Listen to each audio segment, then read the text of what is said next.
Welcome to another Liquid Bullet Productions. With us today is Mr. Jack Gregory. Jack Gregory is a former criminal, a homeless addict, and he's also an author of 3 books and an actor as well. So, morning, Jack. How you doing today? Morning, mate. Good to have you, mate. Yeah, it's a bit early for me. Yeah, I usually do mine about 7:30 at night. It's fine. You might get a kid coming in occasionally. Yeah, no problem, mate. Can I just touch before we start? So you actually the author of 3 books, is that correct? Yeah. So I started by supplying poetry for the first 2 of the Paul Sykes books for Warcry. I wrote my first book, A Personal Apocalypse, which is about my life. But it's written in a way where I've put the poetry that I've written through my life. I explain it. There's a lot of prose in it because that's the way that I think. And yeah, then the second one, I spent 6 months working with escapees of human trafficking, sexual slavery, and exploitation, which is it's a subject close to my heart. We'll go into that in a little while. But I was trafficked by teachers in the special school system when I was a child, and I didn't realize this was trafficking. I thought this was just plain abuse. But through working with these people, some girls, some men, I realized that, I held a lot of what they held, and a lot of the grooming techniques that were used on me were used on them. So that's how we sort of thing. Yeah, and that's that. That has got me banned from Facebook because they call it a weapon. Really? No, not joking. They call it a weapon. I've been threatened by traffickers. I've been told that by people. I've been trolled relentlessly, told by people that men, by definition, can't understand rape, and all these things. I've been locked in sort of battle of words, and I've just got used to it now. I just ignore it. But at the start, it was quite upsetting. I've been threatened. What you've already gone through. What you've already gone through as a kid, and now you're still getting trouble for writing about it. It's ridiculous, crazy.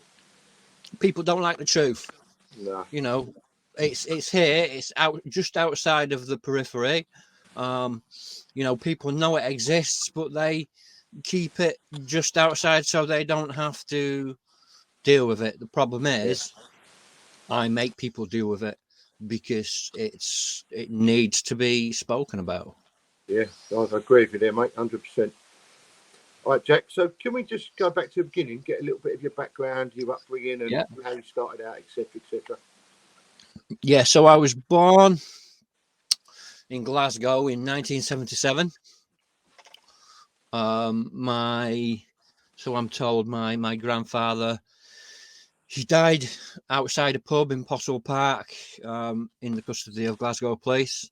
My mum came to England with her brother and sisters, and she was she had some mental illness. She was troubled. She was only 16, 17 when she had me, and she couldn't keep me. This was unbeknownst to me, obviously. But she was seen as low intelligence. I've read the stuff from social services, and you read it, and it's heartbreaking. It says that she's low intelligence and this and that, and these are all the things that I was called. And it's not because she was low intelligence; it's because she was dyslexic, and there was no word for it. Yeah. She was autistic or ADD or ADHD, and there was no word for it. Even in the 70s and 80s, there was still no word for it. I've gone through my statement. So yeah, I was adopted into a loving family, and I was graciously unaware. I grew up in a nice part of a mining town that was surrounded by other mining towns, part of the Five Towns area. in Yorkshire. And you know, I grew up during the 80s, and I remember the miners' strikes, and I remember you know, Thatch cutting it down. I went to union meetings, and I saw people like Scargill and Kinnock speak. I heard them speak, and it was great, you know. But I didn't realise the severity of it. It's only looking back in retrospect that, you know, I was very lucky. My dad didn't work down the mine; he worked on British Rail, so he had a good job. And my mum, she worked as a domiciliary for social services, so she had a good job. They were two respected people in the town. My dad used to paint the houses for all the old people in the area free of charge. He used to do handyman work for them, so that they were well loved. And then, you know, I was just a kid that was of low intelligence, and I was a bit special, and I was treated that way. I was spoiled a little bit, I guess. And I remember my first sort of full on memory is being sat on my mum's knee after my 8th birthday party, and the look in her eye, I remember it quite vividly. She says, "You know, we love you." You know, my dad looking over his glasses over the newspaper. "You know, we love you, but you're not our son. Not really. You're adopted, so you are our son now, but you weren't." So I was 8, and I had this existential crisis. You know, it was like, "Oh, am I?" They could only tell me that my mum was, you know, not very well, and they could only tell me that she was only young, and they couldn't tell me anything else. So I started to create these worlds in my head. I was always good with words, but I could never get them down. And I started to mimic people, and I thought, well, if I can be who I thought I was, I will be whoever I want to be. So I started pretending to be other people. I started lying, and these weren't just little white lies; these were whoppers. Like, you know, I seem to remember telling a teacher once that we went to Vietnam for a holiday. This is how messed up in the head I was, because, you know, because I'd seen it on The Simpsons the night before. I suppose, to be fair, though, that is a big impact of your life change there. To be told that, you know, if you think that's your mum and dad, and then suddenly they're told you're not at such a young age, of course that's going to mess your head up. That's you know, a big thing, isn't it? Yeah, and I didn't understand, and I can see now in retrospect that that must have really killed my mum. You know, that must have really hurt. That must have been the hardest thing of her life. But I know that she had to tell me, by law. She had to tell me. That was in the you know, it was part of the court case. So I went through this, and you know, I told these little lies, and, well, not little lies, but you know, and I pretended to be other people, and I got good at mimicking people, and I got put into the special school system in 1988, 89. You know, I must have only been about 11, 12. But so they call it the special school system, Wakefield Metropolitan District Special School System, but it was a school for maladjusted children masked as a special school. So it was in one of the towns that was, all the towns around were really badly affected by the miners' strikes. But, you know, I was kept away from that. But a lot of these kids came from broken families. They came from, you know, they lost parents in the mines. They lost parents to suicide. It really affected people. You know, if you imagine Brassed Off, that is exactly how it was. Yeah. So, you know, they came from council estates. I'd never seen a council. Only time I'd ever seen a council estate is when I went to visit my nana or my cousin, and that was just in their house and garden. So, you know, it was like they had their own sort of air about them, and I tried to mimic that, and I got beaten up a lot. Well, I pretended to be what I wasn't, and I got beaten up a lot. I came across as physically weak, and I got beaten up a lot, to the point where I got put in hospital with a broken cheekbone after getting my face kicked in at the back of the bike shed. What was that? Just people bullying and picking on you for sort of no reason and stuff, Jack? Well, it wasn't no reason. In retrospect, I look back and I can see that, the lies that I told affected people. Making an excuse for them, which I always had a head for facts. I always had a head for poetry and words. I was always good with it, but I couldn't get it down on paper. But I'd pretend to be this and pretend to be that, and it wound kids. A lot of these kids couldn't even add one-on-one together. But this was a system that rewarded bad kids with good things. Yeah. So then I learned that bad kids got good things. So if you were bad in school, so if I wound somebody up and they hit me, and then you know what I mean, I started annoying them in class because that was my way of hitting back, and calling them names, and then that perpetuated into a whole other thing. I learned that we could go away and do things like the Army Youth Team.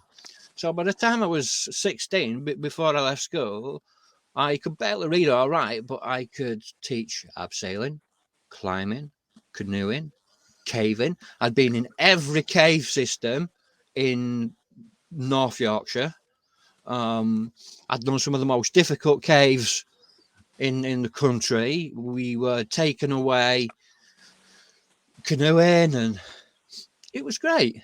It was great. I was good at it. So, by the time I left school, I could do all these things, but the only academic things I left school with was a certificate on changing a fuse in a plug, riding a 50cc moped, answering a private telephone, because they saw life skills. You need life skills. I didn't have any life skills, not really. But I learned that I could act, I could act the victim, sort of, and I could have special privileges at dinner time. So at dinner time, I would run porn videos, dope, messages, knockoff CDs. This technology was very new at the time. I think the first one that I ever got was Fat of the Land, Prodigy. And I made a lot of money. I was quite inventive. I made a lot of money. I could get back in time for tapioca pudding. But then there was the other side of it. There was teachers that saw the pain I was in, and they used it to their gain. Yeah. They used it for their own sexual gratification. My Christian name is actually William. And I was called Billy back then. And they would say, but Billy, nobody, they would abuse me and they would do things to me. And they would say, but Billy, nobody will ever believe you because you're just a liar. So I fell into that lie and I believed that. So I was passed around from different teachers in different schools. I was smoking dope at the back of the bike shed. I remember taking magic mushrooms one day and running around the whole school, like, absolutely not convinced that one of the teachers was Satan. I was drinking White Lightning cider, evil in a bottle. So I had this teacher that said, "Oh, you're gonna have to go into therapy." So they sent me to AA, and they got one of their social workers there, and they told my parents that I was going to college. They were teaching me. So I was sent to AA to this guy that became my we'll call him Dale because his name is Dale, and he's dead now. I'm facing these things. and he became my sponsor, and I kept getting passed around and passed around. So I left school at 16, very, very messed up in the head. You know, and I was ill prepared for life. Yeah.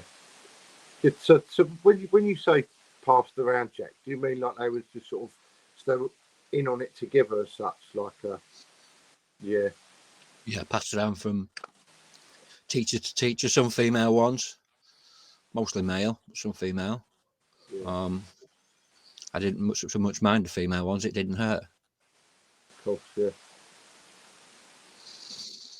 It's But crazy, isn't it? What sort of things go on, and especially back then, there was so much hidden up and covered, wasn't it? It's like it was sort of people knew what was going on, yet they didn't act on it and didn't take action and let it go on. It's horrible things that would go on. the thing is, people wouldn't have believed me. It's wrong They though, isn't it? wouldn't. Like, I mean, It's wrong. if someone comes with a problem, doesn't matter if they tell a few lies or not. It needs to be looked into because there's something serious going on. Do you know? And you can't just wipe that off without looking into it or investigating it. Some sort of action should be taken. Yeah, but I was messed up when I left school, and I went to college, just studied drama, did a bit of drama at college, Wakefield College. I enjoyed that. I was good at it. There was a guy that used to come in because I don't know how I managed it, but I managed a year in proper high school before I got put into special school because of my behaviour. I didn't do my homework, didn't do anything, but it took a year to then get me through the system. But there was this guy. Actually, his mum was one of the teachers at the school at the special school I went to, and she was one of the good ones. Mrs. Wormold was her name. She was great. Her husband was a teacher at Freestone High School. The high school that I went to for a year, and he was great. They were really nice people. And I had a son called Stephen, Captain Stephen Wormold, and he was there's two main not celebrities, but celebrity mentors sort of thing that came out of my town. One was Captain Stephen Wormold. He was killed in Bosnia in 1994, I think, when his convoy hit a landmine. He would come into the schools and he would talk about being in the army, and he would take some boys under his wings. And I was one of them. I was never army material. I didn't have but and then there was Rhys Dinsdale, who he was big in the 80s, was about in Home to Roost. Is now we've worked on Coronation Street and some big films. ID, the football film. Yeah, good film that was. Yeah, it's a great film. His parents, Alan and Sally. Alan passed away last year, I think. Bless him. But they were really nice to me. I met Rhys once, I think, and then I went around telling people that it was my brother. It wasn't. Alan and Sally took me on. Alan became a sort of mentor, became a sort of, I suppose, father figure. I went to church for a little while, Normanton All Saints Church, but I lied my way through that. I hurt a lot of people. In fact, I've just started making amends with some of the people, some of the kids that I was about back then. Two of them, James and John, they, I didn't really bear anything against them, but, I've just reconnected with them, and they're both,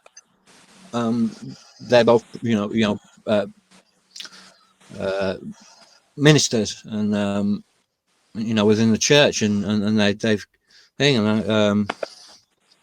but I had resentment against a lot of people because they had brains. They were able to do that, and I didn't think I had a brain. Yeah. So I got into, I liked drinking, and I liked the way that drugs made me feel. I left home at 17. Um, I antagonized people. I got into fights where, but by this time I'd realized that actually pain didn't really hurt. I could take a punch pretty hard and I could give one back probably harder, but I didn't want the ag. Yeah, You don't want the aggro. So, I lived to this victim mentality. So I had this victim mentality, and I used drink and I used drugs, and I so got a flat. sorry mate, I was just Sorry. going to say, so was you using sort of drink and drugs to sort of mask the sort of pain, if you like, sort of block it out, I sort didn't of want to put be you in a better me. place? Yeah, I didn't want to be me. I didn't want to be in my own head. Yeah, I didn't want to deal with that because people wouldn't believe me anyway. So, I didn't want to deal with that. By that time, I was in and out of the 12-step meetings, in and out of AA, NA, GA, CA, whatever. And it just messed my head up even more. yeah, so, yeah, Over 30 years, I spent in that sort of frame of mind, that frame set of the 12-step program. I love don't get me wrong, I absolutely adore the 12-step program. I work a 12-step program every day. What I don't love is the lie that you need to go to meetings and bare your soul in front of them, because people, the best thing about it is it's full of addicts. The worst thing about it is it's full of addicts and people stab you in the back. So I had to leave that, but I do work a program of recovery. I do work a 12-step program. The program is not the people.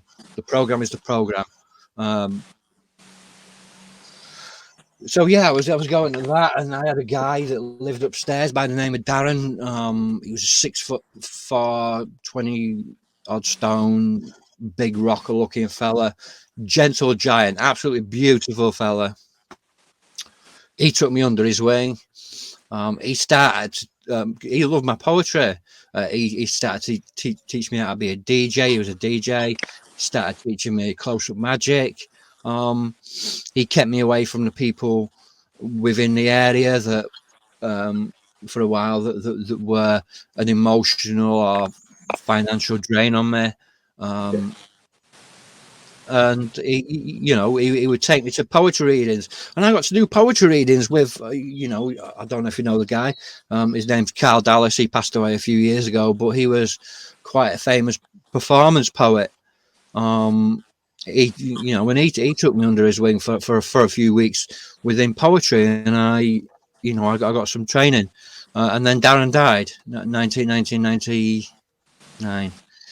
He drove a gully sucker, those street sweepers, and he was going around a country road, and he somehow got thrown through the window, and the gully sucker came down on his bottom half and smashed his pelvis.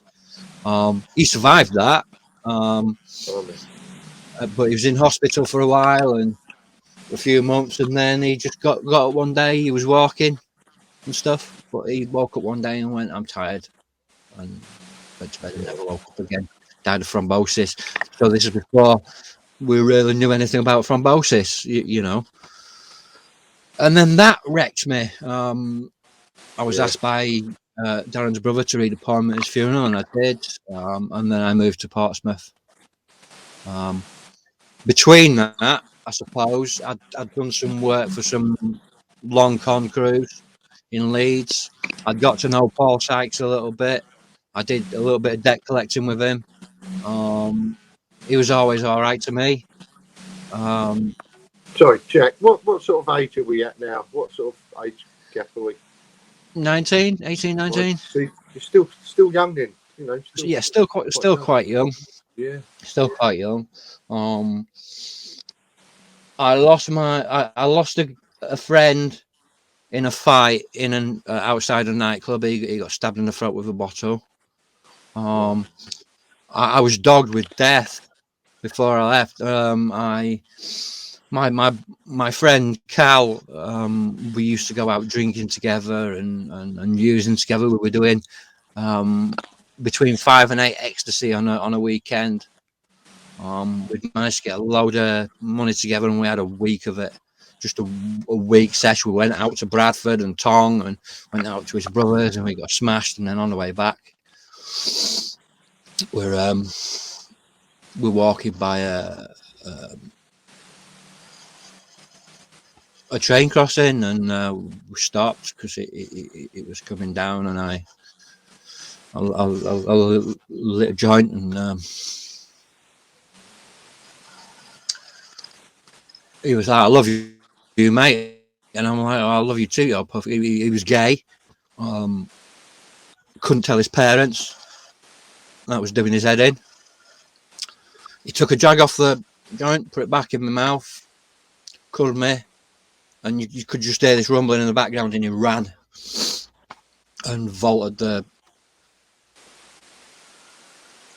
arm and was hit by the train. That must have been terrible to actually see that and witness that, mate. I can only imagine how bad that must, sort of place that must have put you in. Yeah, I still get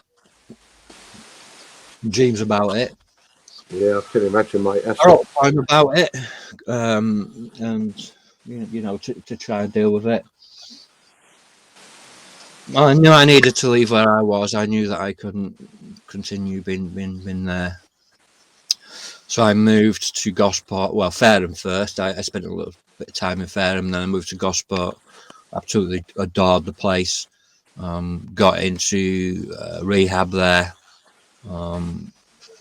Between that, I'd spent a little time in prison. I don't really like to talk about prison. I'm claustrophobic, and every day was an absolute nightmare. Yeah, it's like a lot being in hell, wasn't it? I suppose if that's. It was hell for me because I'm you're free, stuck in there.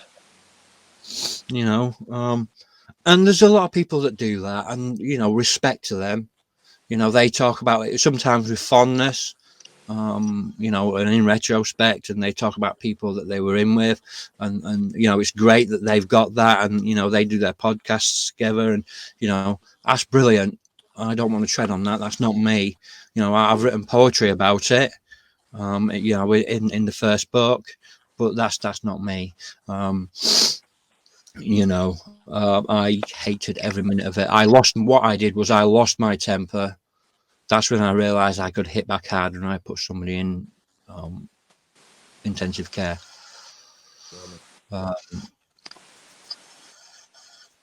So yeah, I left and I went to Gosport, and I got into rehab with this place called the Cranstone Project, and they basically had like a cafe atmosphere. So they would take up old shops, and they would turn them into like a cafe atmosphere, and then upstairs they would turn into like treatment rooms. And you could do things, you know, I'd learned to read and write in jail. And you could do things like, you know, the teach you how to write gratitude lists and things that you want to do. They would, you get complementary therapies. So you get things like acupuncture, acupressure, massage. You'd have,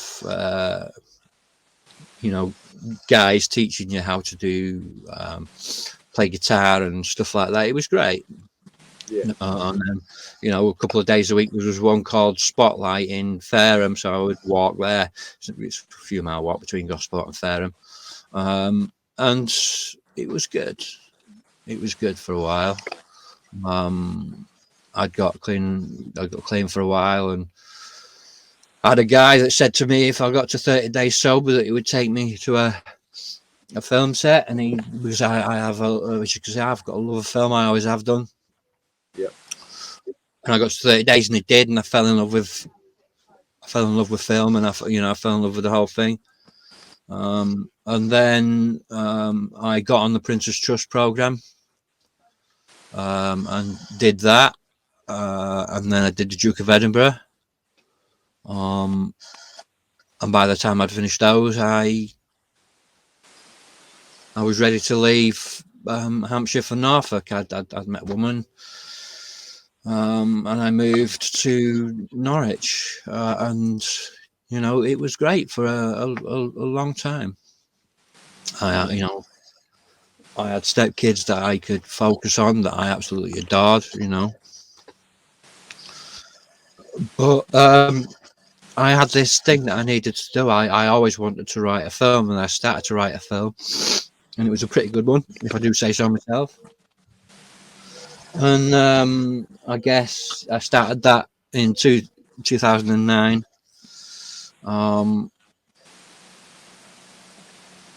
And that became part of my life for quite a few years. Before that, I don't think I started working for the community, and I got I got to sing to George Michael once. Oh, really? Yeah, which was fantastic.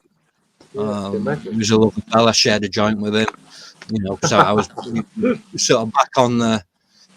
I was on the cannabis train, or this is all right. It's not a drug.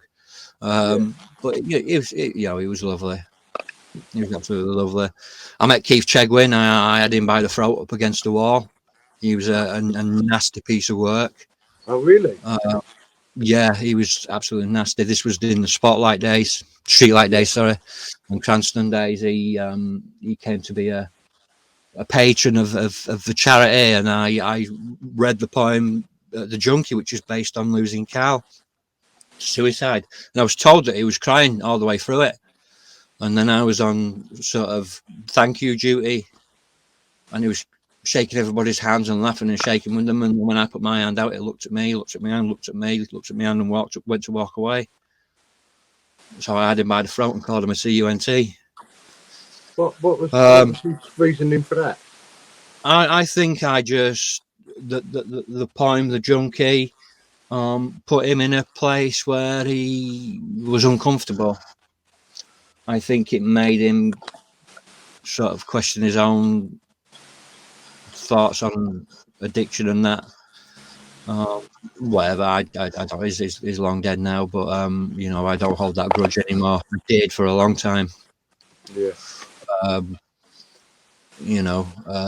So yeah, I moved to Norfolk, and I was continue with the stage magic and stuff. I was pretty good at it. I'd broken my hand in a revolving door at Woolworths, and ended up with a plate instead of a bone. So then I could no longer do the close up, but I had relationships with some of the bigger magicians. I spoke to people like I wanted to be buried alive at one point. I was planning this trick in Norwich. I think if you drag the EDP website, you might be able to find it. But I was going to be buried alive. I was working with Darren Brown on it. I was very lucky to have him as sort of a guide. Paul Daniels wanted nothing to do with it. Wayne Dobson, I've just recently got back in touch with, who was a big Saturday night magician, was absolutely lovely about it. It never got done. Closest I got to anything like that was I spent 72.5 hours in chains and shackles for charity for Norwich City College, and I think I managed to raise something about £6,500. And then I escaped at the end, and it was on local TV. But I never did anything like that. But like I say, in 2009, I got into writing, and I got obsessed with writing this story that was based on my life, but was masked as fiction. Yeah. I was working with a friend, and that they put some input in, and I was taking it all over.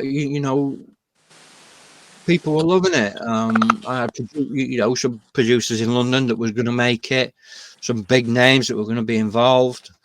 And I got into this, the smoking the dope again, and then just a little drink, it'll be all right. And I got to drinking again, and before I knew it, I was doing a couple of bags a day. Yeah, caught into that vicious circle again. yeah, I was cheating on my wife. I became a different person, and I regret some of the stuff that I did. Not just with my ex-wife, but I wasn't a good person. I became violent again, and then in 2012, I'd been doing films with some of the local students. We're very lucky here in Norfolk that we've got 2 University of Arts, and one of them is at a University of Film, and one of the patrons was John Hurt, Oh, really? who was a lovely old fella. But Yeah. I met him twice. Liked his whiskey, and I got involved with some students, and they said that they would make my film. So I was like, yeah, great. I was on and off in homelessness. My marriage had ended. I was sofa surfing where I could, just so I could have my daughter at the weekend. And it ended up I was spending sometimes 5 days a week on the streets, living in the shop doorway at HMV. And then at the weekends, I'd have friends that would put me and my daughter up for the weekend, so I could have her for the weekend. So and I started falling into that, and I ended up back on the gear, and it was a harsh few years. Yeah. Yeah. Tough times. From looking into your own life, Jack, you've had quite a tough time right the way through, haven't you, mate? I feel for you. I feel your pain there, mate. It's a lot to take on for one person. All that. Yeah, I mean, we'll get to that. Yeah. But I'd started going to this coffee morning at a local food bank. You're talking 2014 now. I've been in and out of illnessness. I battled lymphoma 3 times and beat it while I was homeless. And I was going to this coffee morning, and one, because it's warm, it's nice. You get a cup of coffee, they give you a sandwich, biscuits, and the woman behind the counter, she gave me a smile, and she served me with a smile, and she told me her name was Jo, and she said she liked my T-shirt because it was Doctor Who. And we built up a rapport, and there were people there saying, "No, don't get involved with him. He's a bad piece of work." But she didn't listen, and she took me for a meal, a sandwich, and she would meet me ever so often in the city and take me for a meal, or she might take me shopping. By this time, I was on and off staying in somebody's spare room. That was different. That we weren't good for each other, and we ended up using a lot and doing a lot of crime. But and having police knock on the door all the time, and it was somewhere I could have my daughter at the weekend, but that got poisoned because the police were knocking on the door. Yeah. But and then so you're looking at start of 2014, I suppose, and then I didn't see her for a while. I was going back every week, but I didn't see her. She was having her own problems. But I was coming back from a funeral from Yorkshire, and we started talking on Facebook again, and then we'd arranged for me to come through to this lovely little town that I now live in called Windham, in Norfolk, the town that I call my home. I absolutely adore the place. And I was going through mental health issues, and I was on and off, and I still wasn't a good person, but 26th of June 2014. I'm sat in a crack house. Call it crack house. It's a crack flat in the built up area in Sheffield, Norwich, and I've got an almighty bow, and I don't know if anybody knows about it. The last thing you want to do is sleep on it. But I just before I took this hit, I said, God, I don't even know if you exist. I like to think of you, but if you do, then please take my life. Or take away this hunger, take away this thirst for these drugs, because I can't handle it no more. Yeah, so you'd reached the point of sort of rock bottom, sort of had enough of life. Yeah. Yeah. I mean, I've had many rock bottoms in my life, but this was, I couldn't do it no more. I tried to punch my ex-wife's door in, a big solid oak door, because she said that what she actually said was, in this frame of mind, I'm not going to allow you to see our daughter. What I thought she said was, all I heard was, you're not seeing our daughter. That's the space that I was in. So yeah, I'm sat in this crack house, and it's about 10 o'clock at night, because at least it's not particularly warm, but it's a roof. And I said this, and I fell asleep. I took an almighty blast on it, and I fell asleep. Bit of a waste of money, but I fell asleep. And I woke up about 1 minute past 2 minutes past 12 on the 27th of June 2014, and I haven't used a day since. Wow. He took away that hunger. He took away that thirst. I still kept God at a distance. This is where people go, oh no, it's talking about God. But I kept God at a distance, and that's great. Cheers. I can have a life now. And my thinking was still the same. Dealing with trauma, I couldn't do it. I didn't know how to. So it was like, what do I do? But I got together with Joe, and I'd started going to this church, Hope Community Church in Wyndham. They kind of adopted me, and I went to Alpha, and up to now I've done 21 Alphas. I love it that much. And then I did their discipleship course, which was called the School of Supernatural Life. I now help out on them, and I started getting better. I had some clean time under my belt, and then February 2015, I started feeling really ill. I was 6 stone 6 ounces. I'd lost a load of weight. I was emaciated. I was skin and bone. There was more fat on somebody from Belson, to be honest. I've looked at pictures. I'm not being disrespectful. I've looked at pictures of me, and I've looked at pictures of people from concentration camps, and you really can't tell the difference. I was that bad. My bones in my, I'm not a thin guy anymore. I'm 16.5 stone, but my bones were popping out my chest. My collarbones, you can't see them now, but they were out here. What was the cause of that, Jack? Was that so? I just thought I'd caught some sort of seasonal flu, and I didn't want to eat, and I thought, well, I might have lymphoma again, and I got scared because I didn't want to deal with that. So I thought, if I got it again, it might kill me. So I didn't want to deal with that. So I left it and left it and left it and left it, and then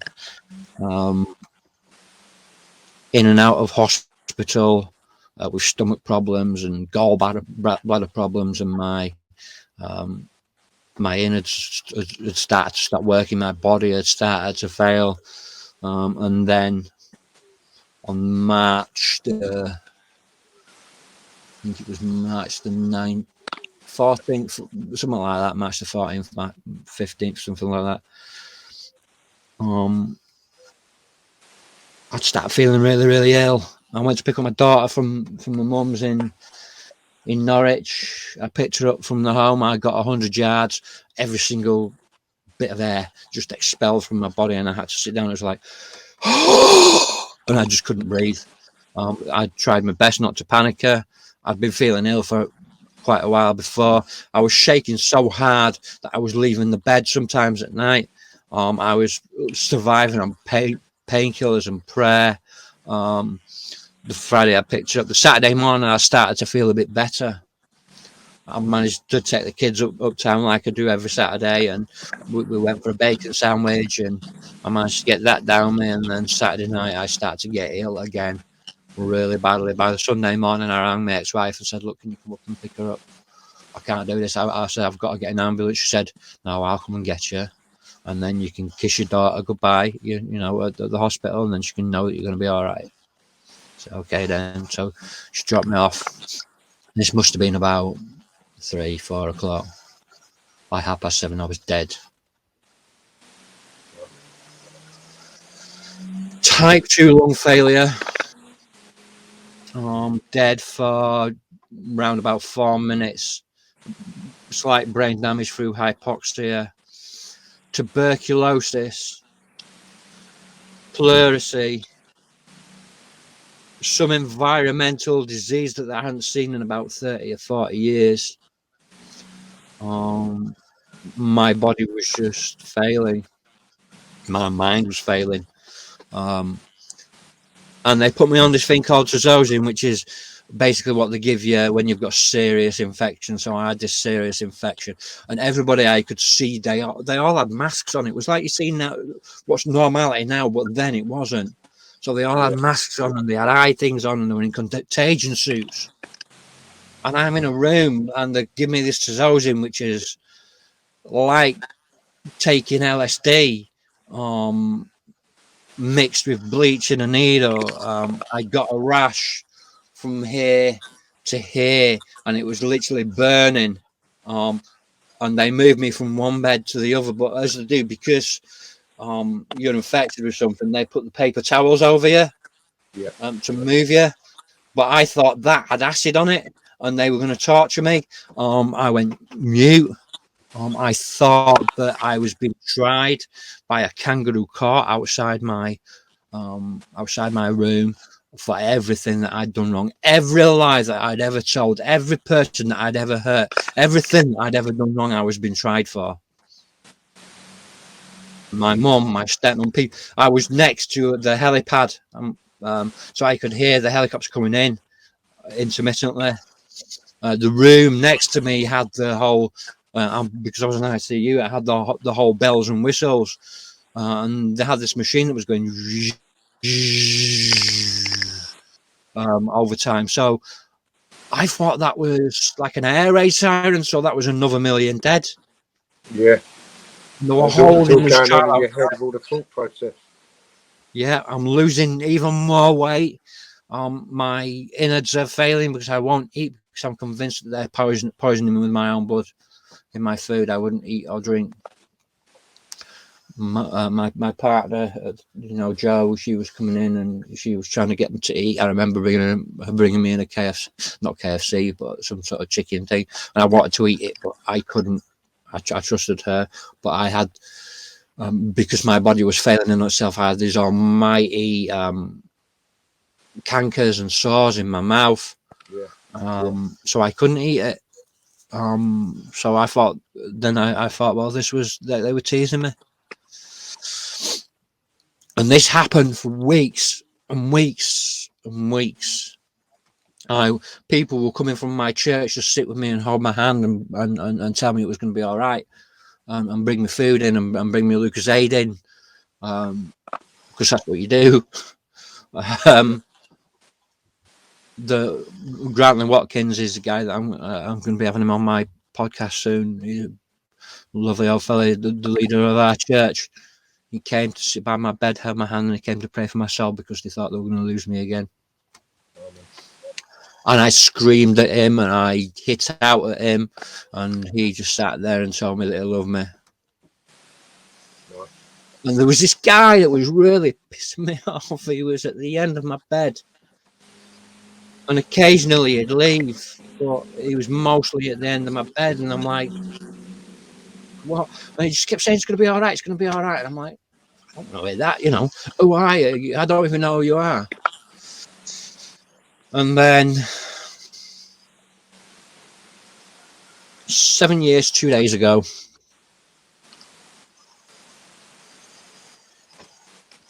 I said, all right, who are you? And he said, I'm Jesus. And I went, all right, well, if you're Jesus, I'll accept you into my life. And then what I'd seen, the darkness, because my vision was dark. Yeah. Everything was dark. You know, I was hearing things, I was seeing things. Just fell away like that. It was like I went from tuning in a old telly on the aerial, and you're going through the fine tune, and you've got that, you've kind of got the picture, but you haven't. It's kind of black and white. You can hear things, and then that went, and I started seeing things in HD. And the nurse came in. She looked at me shocked, and I went, "Can I have a wash then?" I hadn't washed. I hadn't done anything. My beard was down here, all scruffy. My hair was all scruffy. She ran out like, he's talking. And they, yeah, I just no word of a lie. This rash from here to here, it was burning. No, it is a side effect, a rare side effect of Zozin. But I got this sponge, and I started giving myself a bed bath, and it started peeling away till it was gone. And people say miracles don't happen. I've seen it with my own eyes. I would say miracles don't happen. I've seen this with my own eyes. I know what I saw, and I know what I went through. And I wiped this rash away, and it just peeled off my whole body and went. And I'm like, oh. And then they brought me jelly in, and I'd had a job before I went in, you know, that I really enjoyed, but they went under while I was in, and so I got some redundancy money, and I started getting better, and people started bringing me spam and stuff like that into the hotel room. And you've never smelled a hotel ward like you have when nurses are so happy that you're eating that they're going into their own rec room and cooking you spam. It is just Really? absolutely beautiful. You know, so I decided that they said that if I reached 8 stone, I could leave. So I said, all right then. I took it as a challenge. So I was having toast and cereal for breakfast, waiting an hour, and then going down to the canteen and having a full English. Yeah. Coming back up, eating sweets until lunchtime, chocolate. Get the calories whatever. back inside you. Yeah.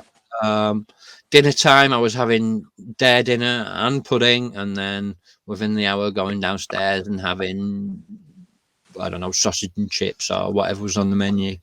Yeah. And then, you know, eating again until tea time. And then on a night, there was this, there's a, near the Norwich University Hospital, there's a pizza place, and they were doing 2 for 1 on pizzas for, I think it was like 14 quid. So every night I was getting 2 for 1 pizzas delivered to the hospital.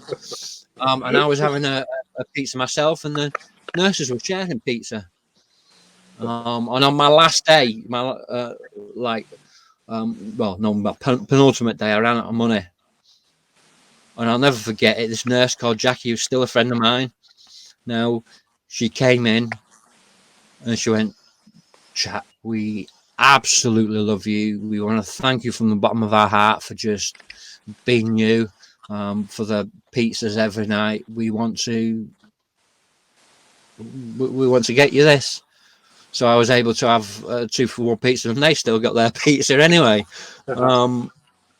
And then, yeah, so that was the end of April.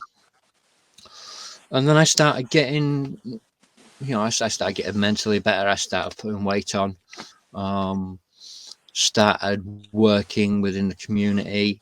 I was volunteering at the local homeless hostel, teaching people to read and write, helping them build their own books. Like I said, when we started, I was asked about my relationship with Paul Sykes, and I spoke to this author, and he saw my poetry that I was putting out on Facebook, so asked if I could supply poetry, which I did, and then I wrote my own book, the first book, and then I was working with the church, and I started looking at things like trauma, these things that I'd used to like use drugs on. Yeah. And I wrote the second book, and it made me look at myself and think, right, okay, well, what they're going through is what I went through in my head, and I sort of really identified with that. And then I was doing all right. I wanted to get a book out, but I had some mental health issues. I couldn't do it, but I was still working at the church and doing what I could. And then I got contacted by a friend of mine who was working in casting. The thing about Norwich and Norfolk is that because it's got the University of Film, they film a lot here. Stardust, stuff like that. It's all filmed. Jack the Giant Killer, all filmed at Norwich. So I got asked to go out to this airfield in Norfolk and talk to a director about my life. And I'm like, yeah, all right. I said, we'll pay for your travel expenses and that, and we'll give you a little bit of money. A little bit of spending money. It's like, yeah, all right. Then so I went out there. I started talking to her. This woman was called Joanna Hogg, and she was making two films called The Souvenir Part 1 and The Souvenir Part 2. And it was starring Tom Burke and Tilda Swinton's daughter, Hannah. And I got asked about my life, so I sat there and having a coffee with her, and it was being funded by Martin Scorsese. And she went, that's great. Can you come on board as the sort of authenticity consultant, the mental health consultant? I went, yeah, of course. And also, we'd like you to play a role. Oh, I'm wow. like, okay then. Where's the script? No, she went, there's no script. It's just, it's mostly improvised. I'm like, okay then. So they brought me out to this hangar a few weeks later. Old Air Force hangar, an old Air Force base in Norfolk. And they recreated a flat. And I played Ray the Intruder. And I got to work with the art department on, they wanted to make some works up for heroin and crack and stuff like that. So I worked with them, and I got to work with Tilda Swinton's daughter. She was convinced that I was a full-on nutcase because I just came bounding down the stairs. She wasn't talking coming down the stairs, and I'm like, oh! And yeah, it was great. And then I was asked to go back on the second one when she was doing that. In 2017, I turned the part down in Jingle Jangle because I knew that it was coming up for the Souvenir Part 2. I was supposed to have between 5 and 10 days working on it. Only ended up being a couple because of A24. But I did the same thing, and I met Harris Dixon, who's getting quite big now. He's a new Kingsman, and I've had a few conversations with him since about possible projects, and I started building my life, and then this is where it gets a bit messed up again, so I do apologise. Go on, mate. 2017,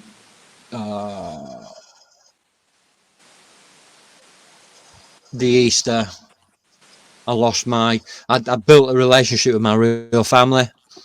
And I kept them at a distance, but I loved them for my own sort of sanity. And I lost my mum to cancer suddenly. And my sister was pregnant. and that was the April, and then I suppose the June. She had the baby. It was great, baby Luna. Sent me the pictures and stuff, and it's like, you know, brilliant.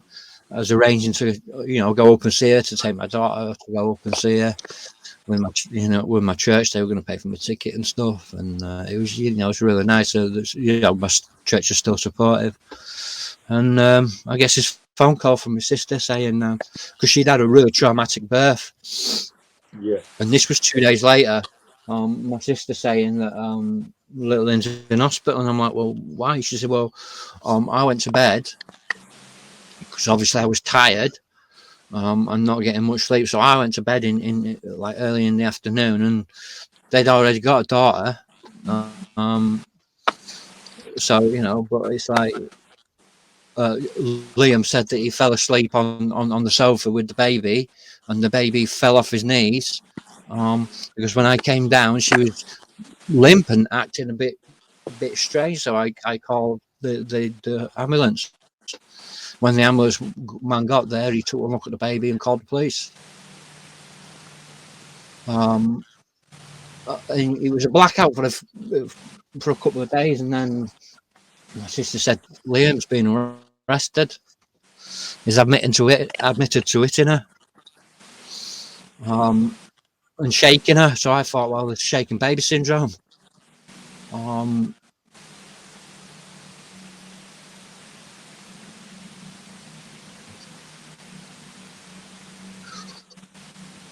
He hit so hard that he gave her pretty much instant brain damage. He broke her arm, broke her leg. Yeah, mate. She was on life support. And 5 days in, they turned the life support off, and she was brain dead. He admitted to it, you know, confirmed that my sister wasn't at fault because she was in bed, and she did the right thing by calling the ambulance as soon as she came down and saw him. He got life with a minimum of 10 years. Minimum 10 years. Yeah. Oh, minimum of 10 years. We had questions, obviously, as a family. We had questions.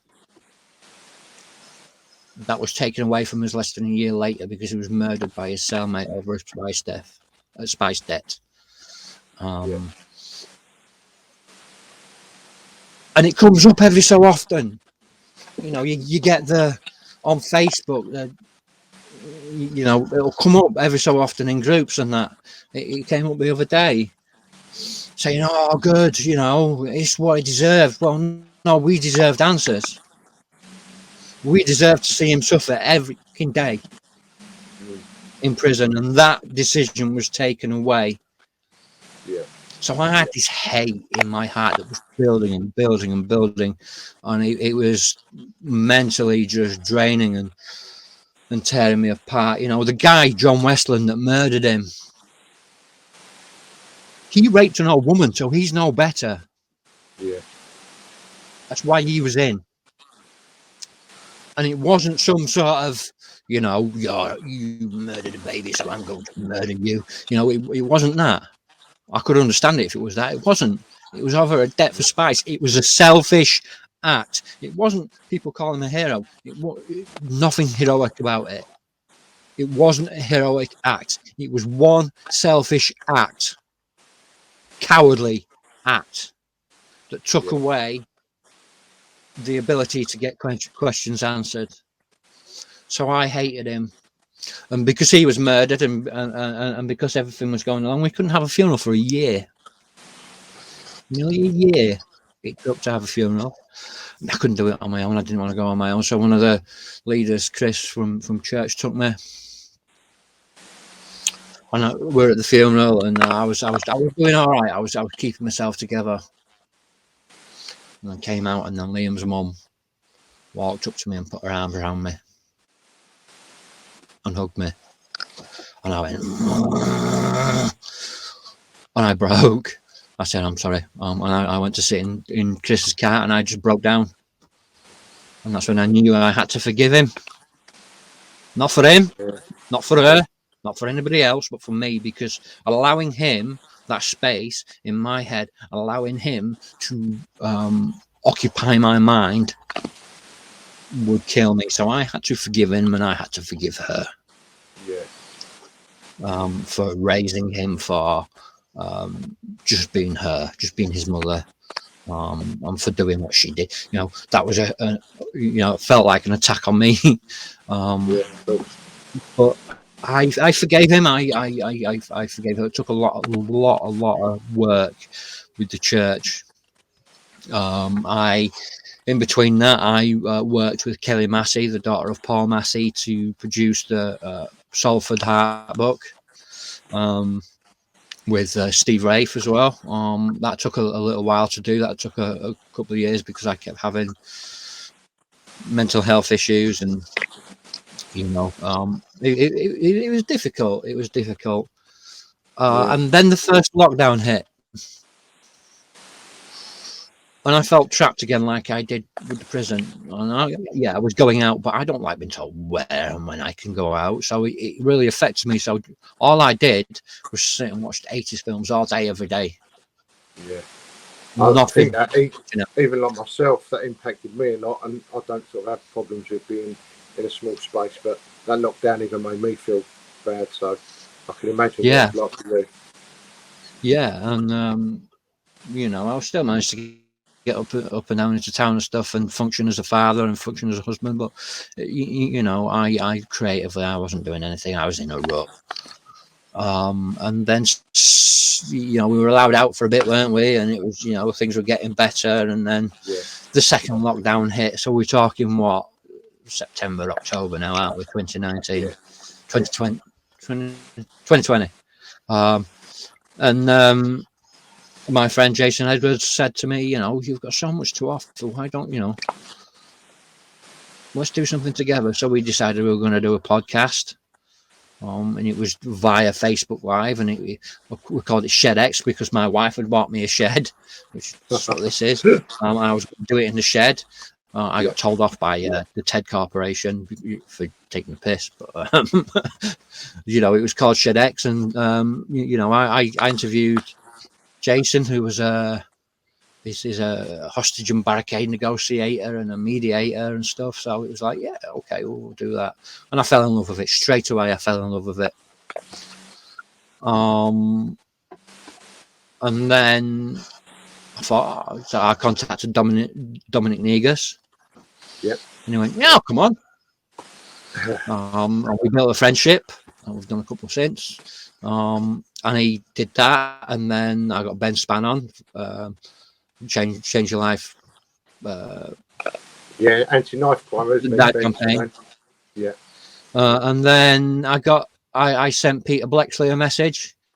He was probably, he was on my Facebook, but he was probably one of the more well-known sort of stroke famous people and he went, I was just honest, and I said, pretty much what I said here. My name's Jack, and I'm a writer, and I'm trying to become a podcaster. I'm an ex-criminal junkie, and I just want to give people a voice. And he went, I take my off to you. I'll do it. And he came on, and he was open and honest. Spoke about his life, spoke about his mental illness. Obviously spoke about Kevin Powell. And as soon as the episode finished, my phone wouldn't stop ringing, going, that was brilliant. And it really pumped me up. And then people started saying, and I said, look, God, if you want people to come on, then they'll say yes. If you want people not to come on, or if it's not right, they'll say no or maybe. And that's worked with me so far for the past couple of years. And then it just started going on from there, and then it started getting into more people talking about their recovery, because I'm at a lot of recovery groups and that. So I then got put into that niche, and I became an accidental journalist. Wow. I wanted to be an actor, hence the name, but I became an accidental journalist, and wanting to give a voice to people, and then I'm talking to people that have lost people to murder like me, and I've sat and I've laughed with people and I've cried with them and I've got emotional with them, and people have watched sort of me grow through that past couple of years. You know, I'm always getting messages saying it's amazing how much you've grown. And I'm, you know, I'm not tipping my own hat, but you know, it is. I've really grown as a person. You know, I've had some famous people on. I spoke to people in Hollywood. You know, I've had people like Ray Bishop on. You know, I had Kevin Lane on the other day, which really affected me. You know, I've got a thing for miscarriages of justice at the minute, so you know, and I'm really looking into that. And basically, that's where I am today. You know, I've worked. I've been blessed to work on a couple of other things, film and TV wise. I played serial killer, American serial killer John Eric Armstrong for the Discovery Channel. I also played a policeman in Locked Up Abroad. I've got another book, hopefully out in the next month or so. My books went out of print, and I decided they were printed by Warcry, but you know, who were great. But I decided I needed to go out on my own, so I redid them myself. I had people asking about them, so I republished them myself. And that's the way that I'm going at the minute with you know, self-publishing. And yeah, between that, I've written and produced 2 award selected, festival selected short films. Wow, amazing. One called The Least is based on abuse, and another called Henry Incarcerated. That it started off. I've been since 2012 and onwards. I've been making on and off this series called Asylum, which is basically one person in a seat talking to a camera, and you're told that it's, you know, disability is illegal, mental illness is illegal, homelessness is illegal. You know, the country's gone to crap. Go. And that gets to people's darkest. People mask their own pain in fiction, and I found that as a great cathartic, healing thing for me. And you know, other people started finding this catharsis in getting their own pain out, but being able to mask it as fiction. So I did the Asylum films, and then I took Henry Incarcerated, which was my episode, and I put it into, you know, I put some wording on it and some titles and stuff, and then I sent it into a film festival, and that, you know, so yeah, and then with the Asylum series, I've started transcribing them all. Quite a few actors on there, and I'm writing the sort of history of the series, and you know, the cathartic lessons that is given, and finding recovery through creativity, which is what really I have done. You know, building on my trauma, learning to deal with these things, learning that there are, you know, you've got victim mentality. Then you go from, you know, if you're lucky, you might go from victim to survivor mentality, and a lot of people get stuck in that because they think survivor mentality is, you know, the only natural step. And yeah, it is good to survive, but that's exactly what it is. But what people don't know is there's a thriver mentality, which is the next natural progression. So that's what I've gone into now, doing the podcasts and giving people a voice. I started to feel that I started to lose mine a little bit, so I started doing things like this and talking about myself and my life, getting honest, which is something that was completely alien to me for a long time, and being open about these things that people don't want to talk about because they need to be talked about. These things that are taboo, like abuse, rape on men, men's mental health. I've lost people in this past couple of years, even through Facebook, to suicide, and it's not good enough. No, It's not good enough. So I will always advocate for men and women, but you know, I'm doing a lot of advocacy now for men's mental health, and you know, there's this toxicity that sits in a lot of people that men should feel this way and men should do this and men should do this. And that's not true at all. Men can feel their own pain and men can cry and men can be, you know, I've done it with some big, hard fellows that I've sat there and I've got emotional with because it's good. It's mentally, spiritually, and physically healing. And yeah, that's where I sort of find myself today. Jack, A just from my mouthpiece. point of view, obviously, you've had some terrible stuff happen to you in your life, but to see you sort of turn it around now and the stuff you're doing, I'll take my hat off to you, mate. Absolutely marvellous. And obviously, where can people find you now? Obviously, we spoke a little bit about your own channel. Can you just tell us where people can watch you and tune in to watch your own stuff? Yeah.